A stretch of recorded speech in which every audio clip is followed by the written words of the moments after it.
Yeah, so where we last left our heroes. About Romania and touring.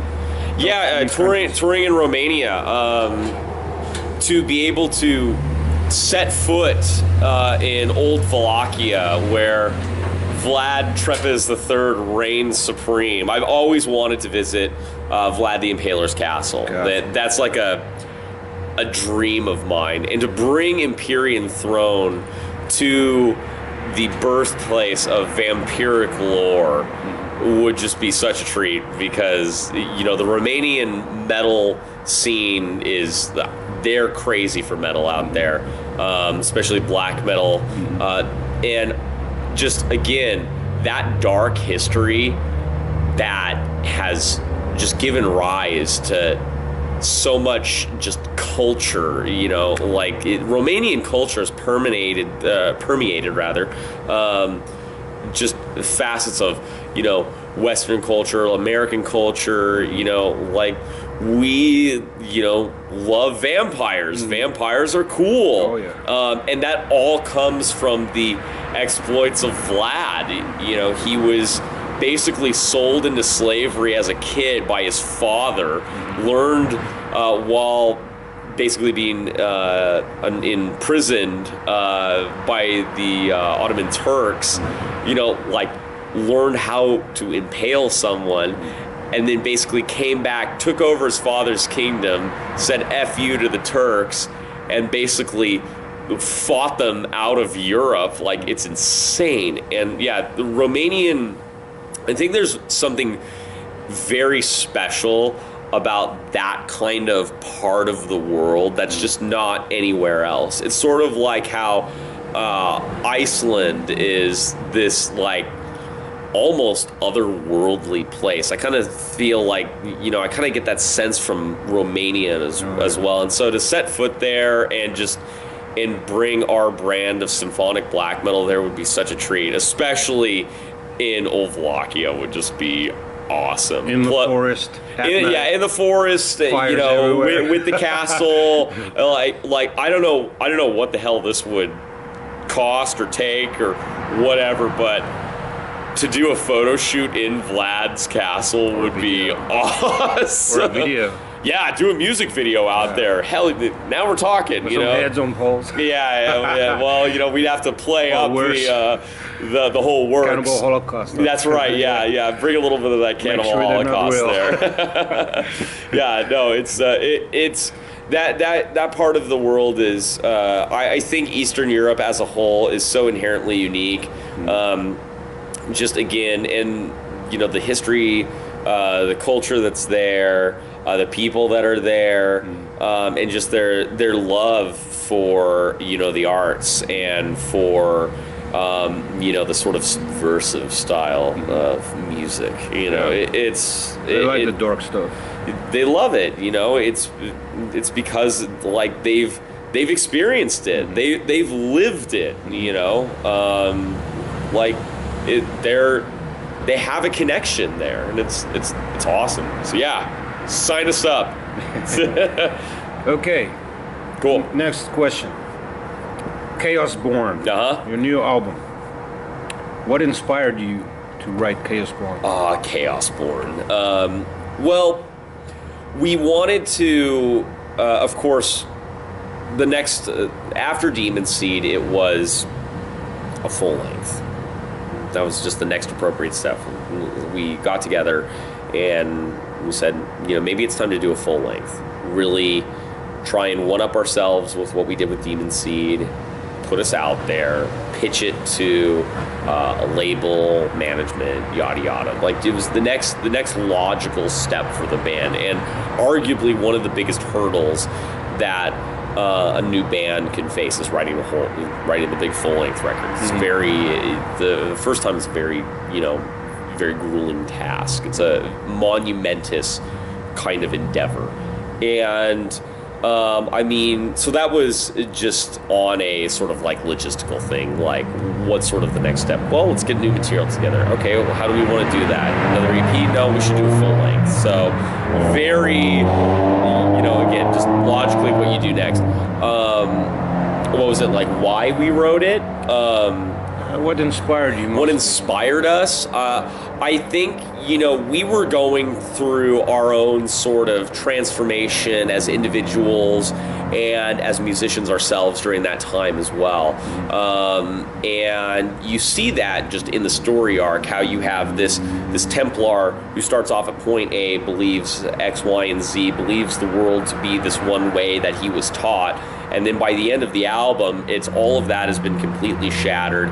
He's had this awakening inside him, this birth of this newfound power, and his entire worldview has changed. And in a sense, it's sort of charted the journey of us as musicians and individuals, learning about ourselves, like having that dance with that shadow self of yours, really exploring that chaos within us, and really kind of cultivating these, sort of these ideas of this like liberation, that, one, strives for and sometimes never may find. So it was the album on a more personable level was about a lot of that.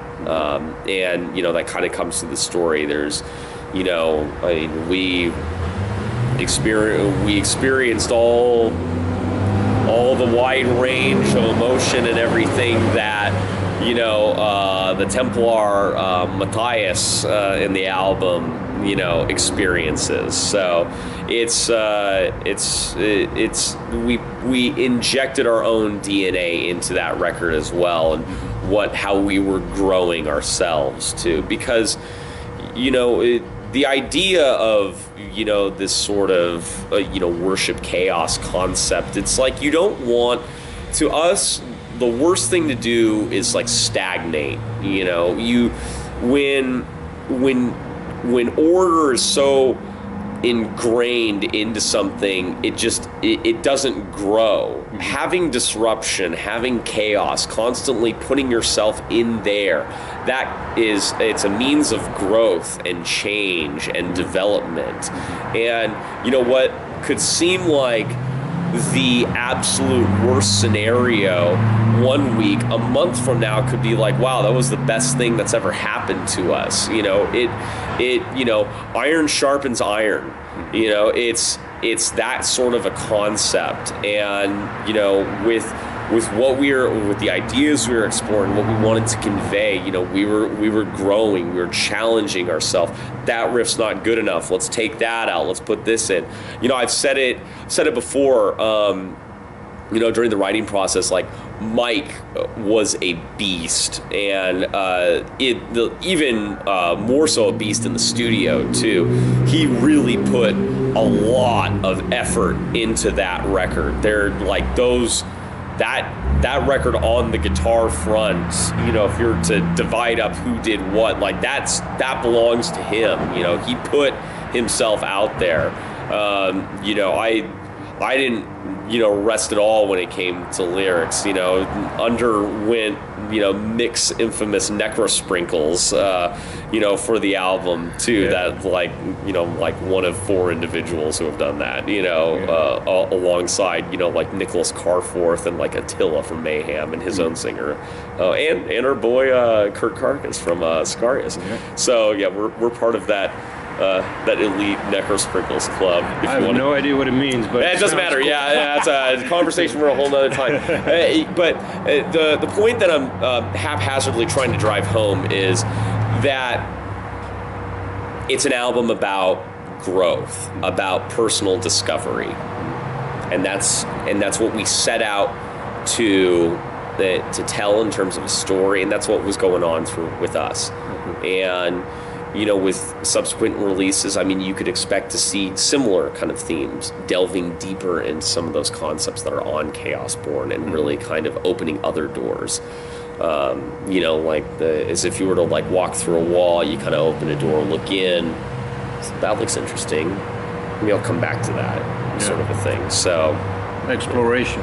Exactly. The darkness. Exactly. That's awesome. Because you don't know what you might find in the darkness. You might find, you might find immense power, treasure. These are all things that are, humans have been telling these stories like about what is in the darkness, and it's that fear of the unknown that keeps people pushed away, from it.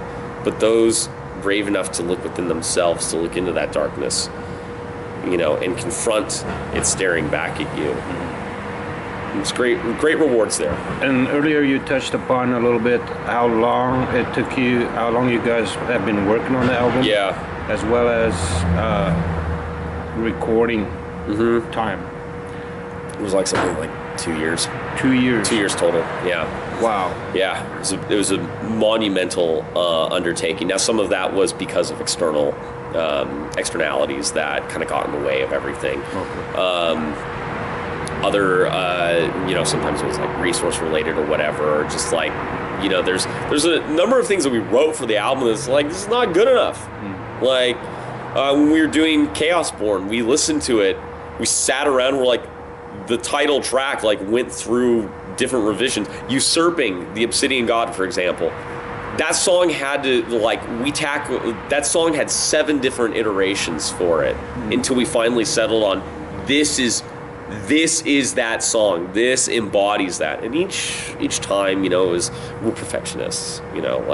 We're our own biggest critic out there. So, and it took a long time. Now, will the next album take, that long? I don't think so. Probably not. There's I think part of which, again, going back to why it took so long, is when you write your first full-length album, trying to get on a label, trying to get representation, that's a big hurdle. Yeah.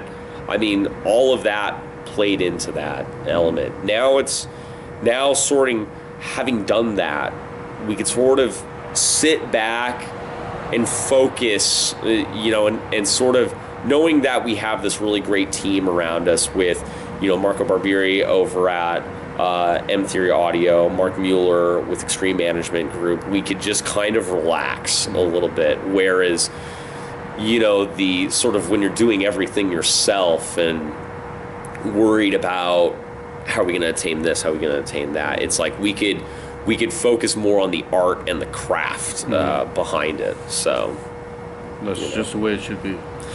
It's the way it should be, but it's not always the case. What is your favorite track off the album, Chaosborn? That's tough. Favorite track off Chaosborn. The one you like to say end the set with. Well, or does it vary? No, we always end the set with Herodotus Stellarum Part 2. That was the first single that we released for the record, and when we started playing that live prior to the album's release, that was sort of, you could look into the audience and see walls just crumbling in front of people's eyes. Like, that was the one that really kind of like people like, whoa, like, so Herodotus holds a very, it holds a special part with me, because I think that song is it's different than the rest of the album, and it's really raw, visceral, and like unclean, if you will. It's like chaotic, dirty, and chaotic. Beautiful. Like you're swimming in a swamp. But there's this other side to it that's very like very powerful sort of spiritual side, and I think that's part of the reason I think a lot of people resonate with that song too. It's got this sort of otherworldly kind of thing about it. I'm a big fan of I like Sonomny a lot. Sonomny to Ad Gloriam.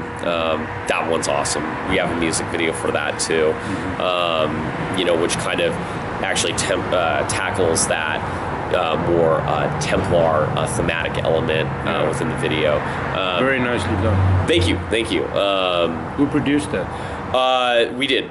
I have a background in television and film production. Amazing. So all the editing in the music videos that you see is It's all by my hand. Because I know you worked with Sicarius. Yeah, no, I did the Sicarius music video for Ferox and Petum. Yeah, so we need to talk. Yeah, exactly. No, that was fun. But I've my hand has been in all of our music videos, as from on the conceptual front to sometimes shooting part to the editing execution as well, fueled by my demented thoughts and copious amounts of Knob Creek. So, but yeah, Senomini's a favorite. In terms of, I guess, if we go by the acts, it's a 3-act album. The story's 3-act structure broken down into 3 parts. If we go by Act 1, I'd say Senomini to Dog Gloriam is one of my favorites from there. If I had to pick something out of Act 2, it would be The Devouring Mark. That song, when all kind of the guitar-mini stuff comes in at the very end, it's this to sing those words. There's this overwhelming sense of triumph and just power when we're playing that song. So the Devouring Mark is awesome. And then like the third act is like so insane. I mean, you have Stormright, the title track Chaos Born, which is just like is big and grandiose as we could make it, and then you have Herodotus Part 1 and Part 2. So I mean it's hard to nail down a specific favorite, but yeah, I mean Herodotus worked really hard, and it's hard to pick a. Yeah, I mean they're all our little children. Yeah, exactly. It's part of going into we didn't want any filler material. I didn't want to look at Chaos Born and be like, well, that song sucks. Like, I want to be able to play all of those songs live, from the Twilight Order to Follow the Plague Lord Part 2. And there's songs that we haven't played live yet, but we will. Awesome. What is your best touring experience? To date, best touring experience would have to be with Scour in Austin. That was a lot of fun. Again, from how I mentioned before. And again, it was raining, pouring rain. We drove through a monsoon, basically, in Texas to get there, and everyone was super hospitable. It's funny because it's like all these fucking tattooed guys, like wearing Santa hats, and it's like Christmas time, like this tour's going on, and everyone's getting all set up, and the band was very well taken care of. But I mean, just that Texas fan base, man, guys are awesome. It was cool. They were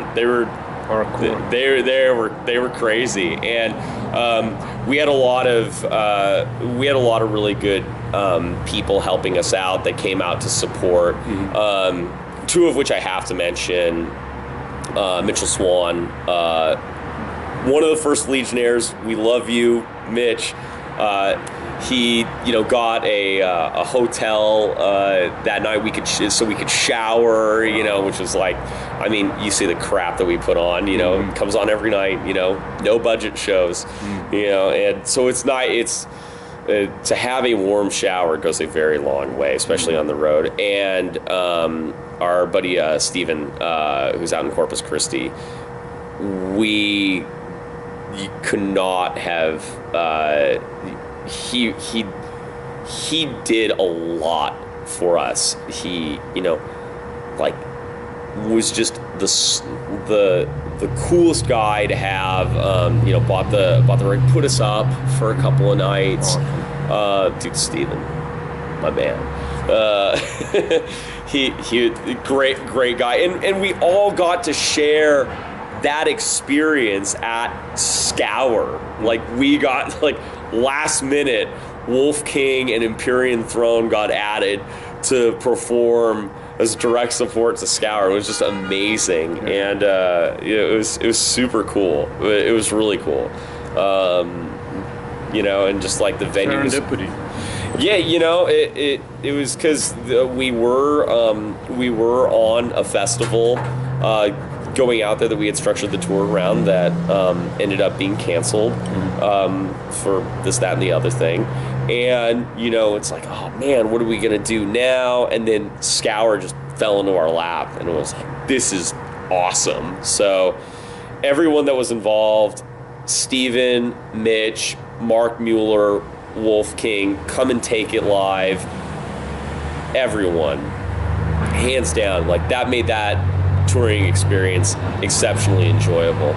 And on that same tour, I gotta say, coming back and playing the last day of the tour in San Diego, dude, that was awesome. At the Brick? At the Brick, yeah, Brick by Brick. Man, those guys are insane down there.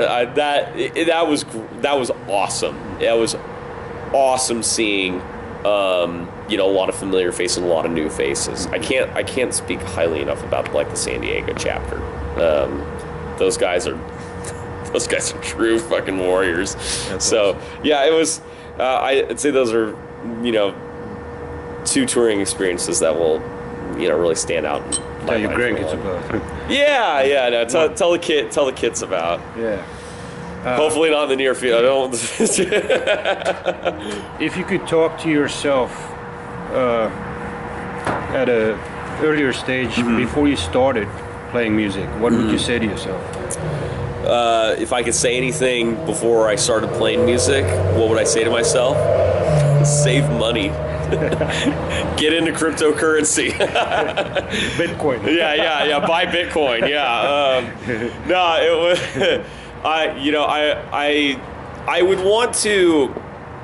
I would want to maybe spend more time exploring different instruments, exploring different vocal kind of techniques. I'd like to spend more time just developing just my senses as a musician and as an artist. I would want to read more. I want to read more books. I read a lot of books. Like I said, big Lovecraft fan. I wish I read more as a kid, honestly. Like big books. Like I wish I had gotten into, tackled Lord of the Rings like sooner.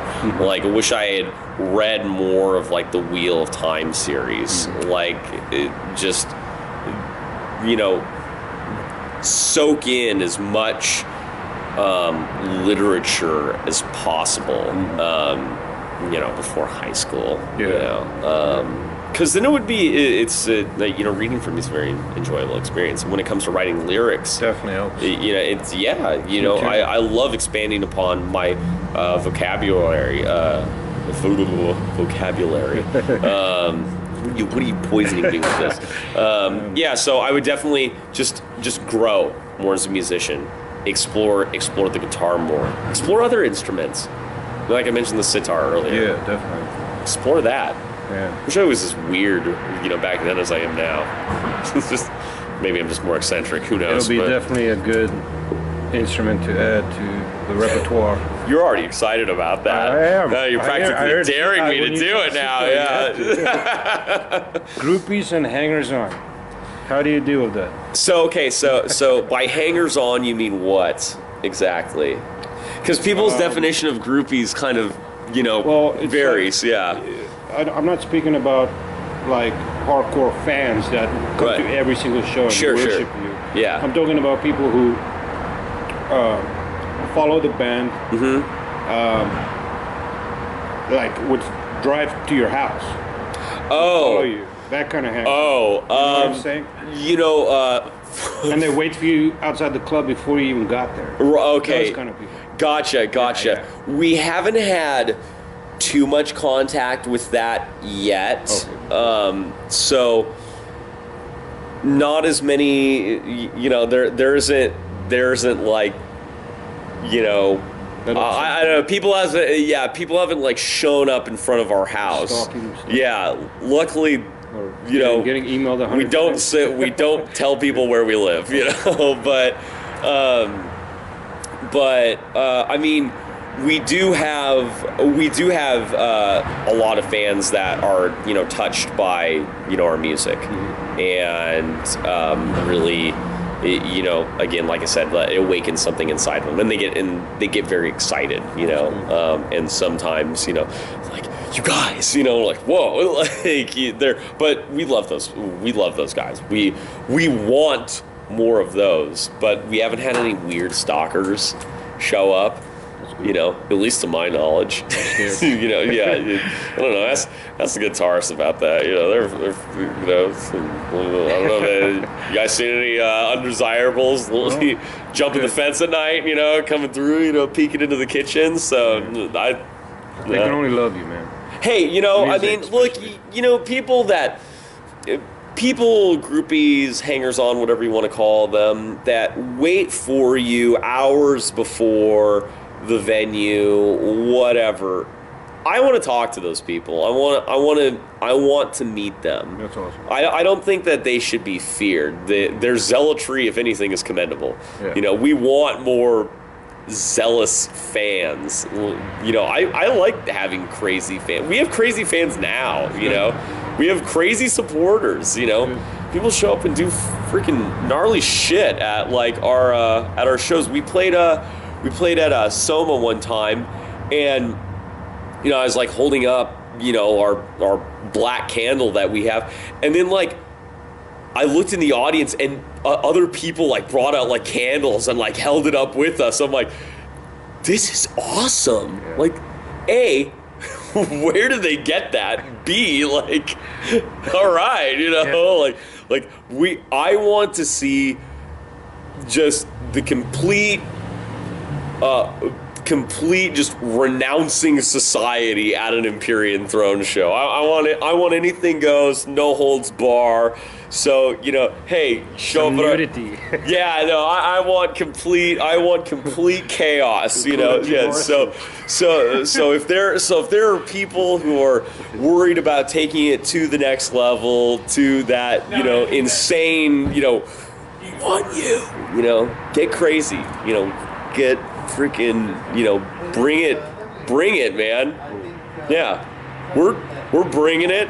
Let's see more of that. I want to look in the audience. I want to see some violence, you know, like definitely more. Yeah, I want to see more broken glass at bars and stuff. I want to see one percenters out there. I want to see fucking just all types of people out there just saying fuck it.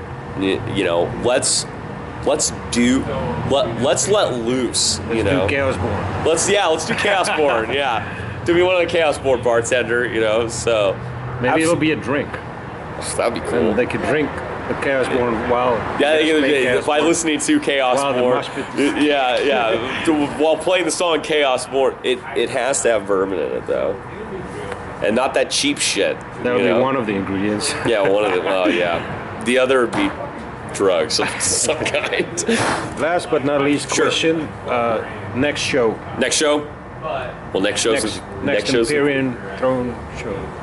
The next Omega Ritualis will be taking place February 2nd, being put on by Black Metal Knights Productions, alongside a host of black metal warriors, including our label mates of Sicarius. We cannot be more excited for it. It's going to be at the Stardust in Downey. I believe this thing is going off at 7. Doors at 7, show at 8. Doors at 7, shows at 8. Be there. Into the wee hours of the night. Be there. Yeah. Be there. Come out. See us play Chaosborn. See our brothers perform. It's going to be a good night. That's what we got next. There's some other announcements coming through the pipeline, but in the immediate, the ritual that we are most focused on is that one. Awesome. Yeah.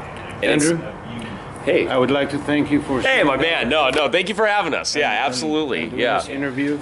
Thank you for putting up with my my shit. It's been great, and I wish Empyrean Throne all the best into the future. Thank you, as we use, sir. I hope that many things we talked about on would materialize in the future. Absolutely. And once again, man. Hey, no, thank you. Yeah, we appreciate it. And again, you know, it's because of individuals such as yourself, people that believe in this band, that want to see us, that demand us. You know, I tell people this, you know, and I stole this from Leviathan, so credit goes to him on this saying, your voice is louder than ours. Keep telling people you want Empyrean Throne, you want Chaosborn, you want to see quite literal fire at your shows, and you know, tell people about us, tell your friends about us. You know, that's the way we get our message out there, and you know, so we get to do more of this stuff, and you know, eventually, you know, we want that to translate into national tours, international tours. So gotta keep moving forward. But you know, it's you guys, it's Black Metal Knights, it's everyone that supported this band. So we can't say thank you enough. Thank you.